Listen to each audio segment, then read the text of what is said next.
ഇപ്പോൾ കേന്ദ്രത്തിൽ നിന്ന് നമ്മുടെ ബഡ്ജറ്റ് പ്രഖ്യാപിച്ചിട്ടുണ്ട്. ഇപ്പോൾ കഴിഞ്ഞ 2 ദിവസത്തിന് മുമ്പായിരുന്നു നമ്മുടെ കേരള ബഡ്ജറ്റ്. വളരെ ആകർഷകരമായിട്ടുള്ള ഒരു ബഡ്ജറ്റായിരുന്നു കേരള സംസ്ഥാനത്തിൻ്റെ. വളരെ ദീർഘവീക്ഷണത്തോടു കൂടി ചെയ്തതും ചെയ്യാൻ സാധിക്കുമെന്ന് ഉറപ്പുള്ള കുറച്ച് കാര്യങ്ങളൊക്കെ ആയിട്ടായിരുന്നു കേരള ബഡ്ജറ്റ്. കേന്ദ്ര ബഡ്ജറ്റ് ഇപ്പോൾ വന്നു. അപ്പം നമുക്ക് സീറോ കോസ്റ്റ് ബഡ്ജറ്റാണ് ഇപ്പം കേന്ദ്രത്തിൻ്റെ ഭാഗത്തു നിന്ന് വന്നിരിക്കുന്നത്. അതായത് ഒന്നുമില്ല. അപ്പോൾ എന്തുകൊണ്ടാണ് ഇത് നമുക്ക് കേരളത്തിനെ ഇവർ സഹായിക്കാത്തതെന്നൊക്കെ പറയുന്നുണ്ട്. പോട്ടെ, നമ്മുടെ അർഹതപ്പെട്ട GST വിഹിതം വരെ തടഞ്ഞു വച്ചിരിക്കുന്നു. ഇതിനെല്ലാം BJP നേതാക്കൾ കുറച്ച് നാളായിട്ട് പറയുന്ന കാര്യങ്ങളെന്ന് പറഞ്ഞു കഴിഞ്ഞാൽ, നിങ്ങൾ ഇവിടെ ഇരട്ട എഞ്ചിൻ വരണം എന്നാണ് പറയുന്നത്. അതായത് കേന്ദ്രവും കേരളവും BJP ഭരിക്കണം, എങ്കിൽ മാത്രമേ നമുക്ക് ആനുകൂല്യങ്ങൾ ലഭിക്കുകയുള്ളൂ എന്നാണ് പറയുന്നത്. അപ്പോൾ അതിൻ്റെ ഭാഗമായിട്ടൊക്കെ തന്നെ കുറേ പ്രചരണങ്ങളുടെയൊക്കെ ഭാഗമായിട്ട് നമുക്ക് ഇവിടുന്ന് ഒരു MB അവിടോട്ട് കൊടുത്തിട്ടുണ്ട്.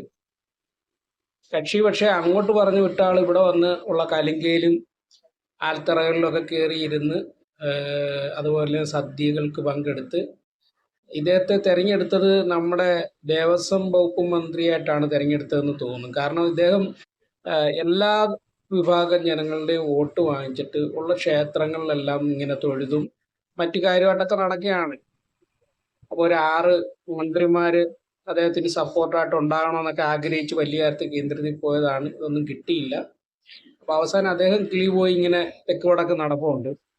അപ്പം ഇപ്പം ഇങ്ങനെല്ലാം പറഞ്ഞ് എന്തായാലും കേരളത്തിലെ കുറെ കോർപ്പറേഷനും നമ്മുടെ തിരുവനന്തപുരം കോർപ്പറേഷൻ ഉൾപ്പെടെ ഇപ്പം അവർക്ക് കൊടുത്തിരിക്കുകയാണ് ഇരട്ട എഞ്ചിൻ. അപ്പോൾ ഇരട്ട എഞ്ചിൻ കിട്ടിക്കഴിയുമ്പോൾ അവർ പറയുന്നത് ട്രിപ്പിൾ എഞ്ചിൻ വേണം. അതായത് നിയമസഭയിൽ പ്രാതിനിധ്യം വേണം, പിന്നെ കോർപ്പറേഷനുകളിൽ പ്രാതിനിധ്യം. അപ്പോൾ ട്രിപ്പിൾ എഞ്ചിനുമായി. ഇനിയും അവർ പറയുന്നത് അടുത്തത് നഗരസഭകൾ. അപ്പോൾ എഞ്ചിൻ്റെ എണ്ണം വർദ്ധിപ്പിക്കണം എന്നാണ് പറയുന്നത്. നഗരസഭകൾ, പിന്നെ പഞ്ചായത്തുകൾ. ഇതെല്ലാം കഴിഞ്ഞിട്ട് പിന്നെ നിങ്ങൾ ഓരോ വ്യക്തികളും BJP ആകണം. അപ്പോഴും വല്ലതും കിട്ടുമോ? ഒന്നുമില്ല. അത് കഴിയുമ്പോൾ അവർ പറയും നിങ്ങൾ നിങ്ങളുടെ മക്കളെയും കൊച്ചുമക്കളെയും ഭാവിയിൽ ഉണ്ടാകാൻ പോകുന്നവരെ ഉൾപ്പെടെ നിങ്ങൾ BJPയിലേക്ക് ആക്കും, അപ്പം നമുക്ക് ശരിയാക്കി തരാം എന്നാണ് പറയുന്നത്. അപ്പം ശരിയാക്കി തരാമെന്ന് പറയുന്നത് ഇപ്പോഴും നിങ്ങൾക്ക് മനസ്സിലായിട്ടില്ലെങ്കിൽ അവർ നന്നായി ശരിയാക്കി തരും.